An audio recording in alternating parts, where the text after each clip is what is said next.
Disappointed, obviously, in the loss. Obviously, very disappointed in the way the game ended.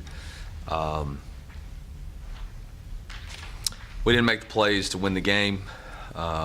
Offensively, we were 2 of 13 on third downs, and then defensively, that last drive, they converted, obviously, a couple of third downs, and specifically the third down on a touchdown. So opportunities on both sides of the ball to win the game, and just didn't get it done.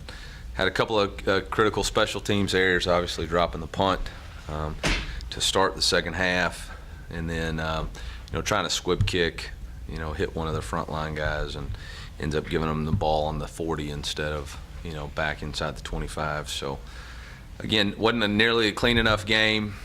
So with that, I'll open it up for questions. Eli, what was the explanation, I guess, for why that's roughing the kicker? The explanation that I was given was that the ball was snapped over his head and that the ball was still in the tackle box and that he was still a protected punter when he picked up the ball. So how a guy can still be a protected punter 50 yards down the field and how our guy is supposed to know that he can't tackle him is beyond me. But I'm sure I'll get an explanation, and I'm sure it'll defend him, and we'll go from there. It doesn't change the fact that we were 2 for 13 on third downs, but I don't get that, but it is what it is. I mean, I think you might have kind of answered it, but can you possibly, you can't really ask Will to do anything other than what he did on that play, can you? No, not that I think. The ball is, I mean, they're rewarded for a huge mistake. The young man was able to kick the ball, at least give us the ball at the 30, but they snapped the ball over the head and they reward him with a first down. I mean, just. That rule is called correctly by the language in which it's written. Doesn't that have to change? Is that something that we'll look at? Yeah, I don't know, guys.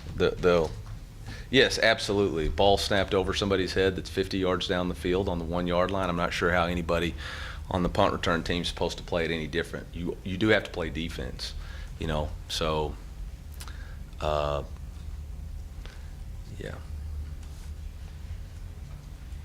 Offensively, what did Kentucky do that made it so tough on you guys for a lot of that day, or was it errors on your part or a combination? Yeah, I mean, it was a combination of a lot of things. I mean, first possession, we trip over ourselves. We, have a linebacker run through and then don't get out on a screen. And that just kind of was the start of the day, And then the second drive, we went down and got 3 and thought maybe we'd got something going. But, had a couple of huge mistakes. I mean, the first play of the second half, and we're in a 7-man protection. We give up a sack. So, again, just got to go back and keep cleaning it up. Keep trying to improve. Proud of the way they fought, down 14-3 to score, 14 unanswered right there and give ourselves a chance. But, had the ball with 4 minutes left and weren't able to get a first down, just, again, penalties, wave off a targeting and all, so on and so forth. So just out of sorts today. Eli, was there something different you saw on those 2 touchdown drives that you hadn't seen earlier in the game that led to that success? I mean, I think we actually completed some of the passes. There was a couple of passes in the first half that whether the route runner stopped or the quarterback missed or there was protection, we felt like we had some holes in some zones, but weren't being able to connect to them, and finally we were able to get that going. Coach, where's Brady's health at right now? He looked like he was limping a little bit during that third quarter. I'll have to check with the trainers. Could you evaluate his performance, especially after you guys were down 14-30 and Kentucky was laboring to get those touchdowns driving? Well, I mean, I thought obviously in the second half he played much better, and obviously there was a really tough run there for the quarterback draw for the touchdown. But the fumble in the first half was really an unforced error that we got to correct, and there was some decision making that again we got to just got to keep looking at. You just tip your cap to the type of defense on the 4th and 1 stop. Yep. Eli, the wind, how did that impact some of the kicking decisions, the swing? Yeah, I mean, we knew they had a really good kick returner and didn't feel like at the last end of the game we could kick it deep to him, and so that was really the reason. Going south, the wind really swirls, which was obvious with the very first field goal that we missed. So,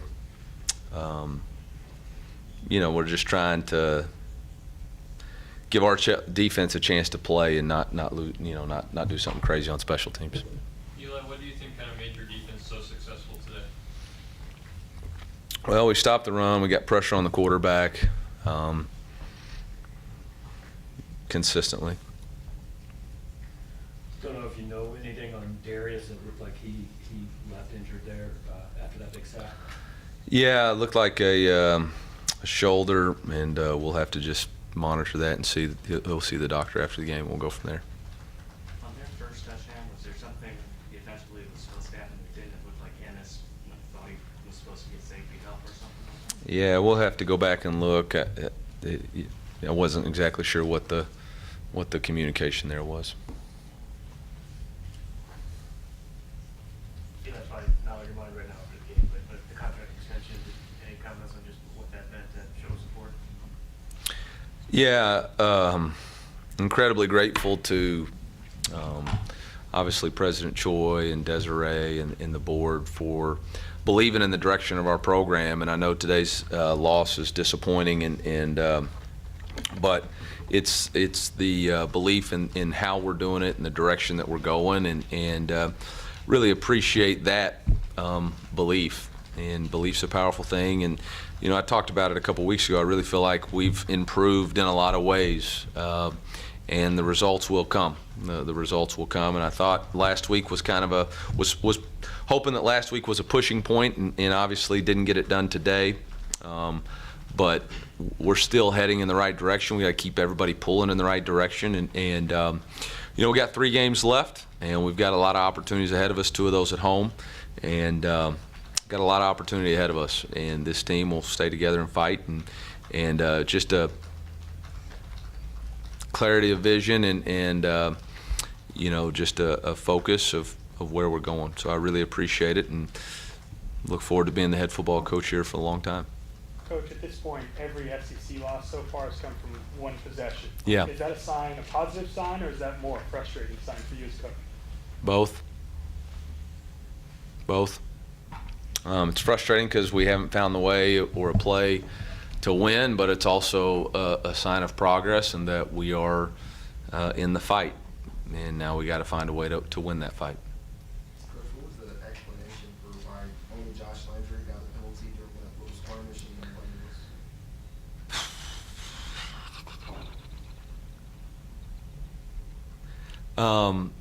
else? Explanations really don't matter. It's just the results. So the result was that amongst however many people on their sideline and all the things that happened, the result was we got a 15-yard penalty. You touched a little bit about it on it, but going down or building 17-14 nothing leads in a few of the games this season, and today going down and having to fight back and get back-to-back touchdowns in the 4th quarter. What's it like just to see that and how the offense was able to put together when it didn't build that 17 nothing cushion? Yeah, I'm not sure exactly what you're asking there. I'm just proud of our guys to keep fighting, keep believing. They know that the defense will get stops for them if we can get in the end zone, and we were able to do that. They set us up with great field position, but we got to be better in the first half. So. Do you have an update on EJ and just kind of an assessment of the offensive line play from what you saw? Yeah, EJ will be out. I don't know how much longer he'll be out, but he's definitely out for a while. And,